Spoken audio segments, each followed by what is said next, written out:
Assalamualaikum warahmatullahi wabarakatuh. Halo pemirsa cerita inspiratif dimanapun Anda berada. Salam sejahtera untuk kita semuanya. Semoga kita semua dalam keadaan sehat dan tetap dalam lindungannya.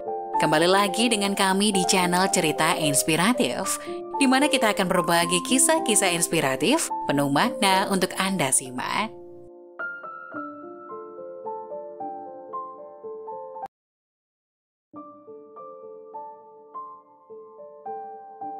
Penyakit hati berbahaya, waspadai ciri-ciri dan sifat orang munafik.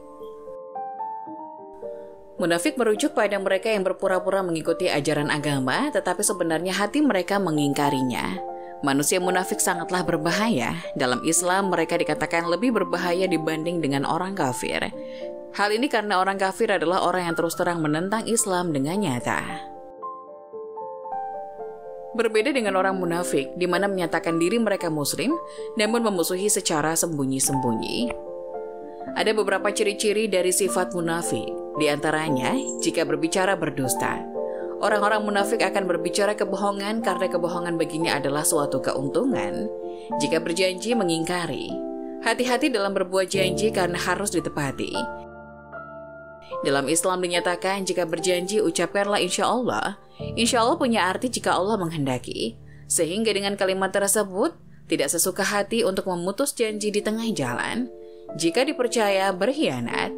Apabila kita diberikan amanah namun malah mengingkarinya, kita termasuk dalam golongan orang munafik. Ayat Al-Quran tentang munafik. Dalam hati mereka ada penyakit, lalu Allah menambah penyakitnya dan mereka mendapat azab yang sangat pedih karena mereka selalu berdusta. Pada ayat ini diterangkan keburukan dusta atau sikap berpura-pura dan akibat-akibatnya. Dendam, iri hati, dan ragu-ragu termasuk penyakit jiwa. Penyakit ini akan bertambah parah bila mana disertai dengan perbuatan nyata. Misalnya rasa sedih pada seseorang akan bertambah dalam apabila disertainya dengan perbuatan nyata seperti menangis, meronta-ronta, dan sebagainya. Penyakit-penyakit dengki demikian itu terdapat dalam jiwa orang-orang munafik. Oleh karena itu mereka memusuhi Allah dan Rasul-Nya, menipu dengan sikap berpura-pura dan berusaha mencelakakan Rasul dan umatnya. Kemudian penyakit itu bertambah-tambah setelah melihat kemenangan-kemenangan Rasul. Setiap kali Rasul memperoleh kemenangan, bertambah pula lah penyakit mereka. Terutama sekali penyakit bimbang dan ragu-ragu, menimbulkan ketegangan jiwa yang sangat pada orang-orang munafik. Al-Fat ayat 6. Juga agar dia mengazab orang-orang munafik laki-laki dan perempuan, serta orang-orang musyrik laki-laki dan perempuan yang berprasangka buruk terhadap Allah. Mereka akan mendapat giliran atau azab yang buruk. Allah pun murka kepada mereka, melaknat mereka, dan menyediakan neraka jahanam bagi mereka.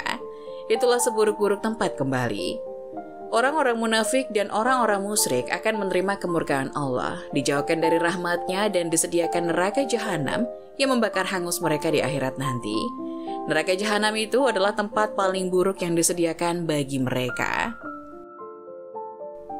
Ayat lainnya, di antara orang-orang munafik itu ada yang mendirikan masjid untuk menimbulkan bencana pada orang-orang yang beriman, menyebabkan kekufuran, memecah belah di antara orang-orang mukmin, dan menunggu kedatangan orang-orang yang sebelumnya telah memerangi Allah dan Rasul-Nya. Mereka dengan pasti bersumpah, kami hanya menghendaki kebaikan. Allah bersaksi bahwa sesungguhnya mereka itu benar-benar pendusta.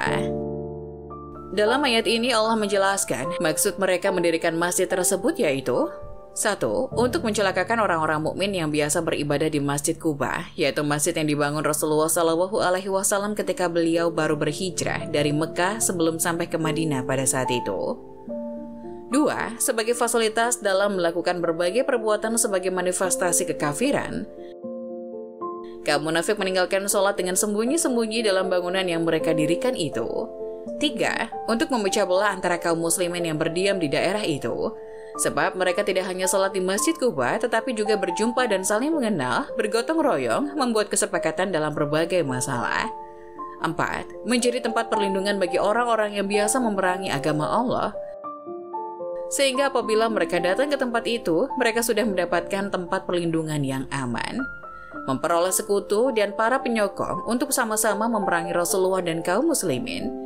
Mereka ini adalah kaum musyrik dan munafik yang dengan sengaja mendirikan bangunan itu sebagai kubu pertahanan mereka untuk memecah belah dan memerangi umat Islam. Dalam ayat ini selanjutnya diterangkan bahwa orang-orang munafik itu bersumpah untuk memperkuat ucapan mereka, bahwa bangunan itu mereka dirikan hanyalah semata-mata untuk memperoleh kebaikan, misalnya untuk memudahkan bagi orang-orang yang lemah melakukan sholat Jumat dekat dari tempat tinggal mereka dan sebagainya. Akan tetapi sumpah tersebut hanyalah untuk menyelimuti maksud-maksud jahat yang tersimpan dalam hati mereka. Pada akhir ayat tersebut Allah menegaskan bahwa Dia menyaksikan mereka itu adalah orang-orang yang benar-benar pendusta.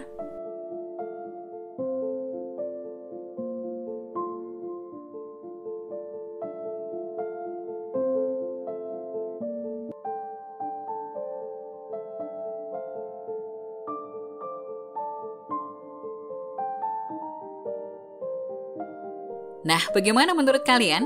Jangan lupa tulis pendapat kalian di kolom komentar ya. Wassalamualaikum warahmatullahi wabarakatuh.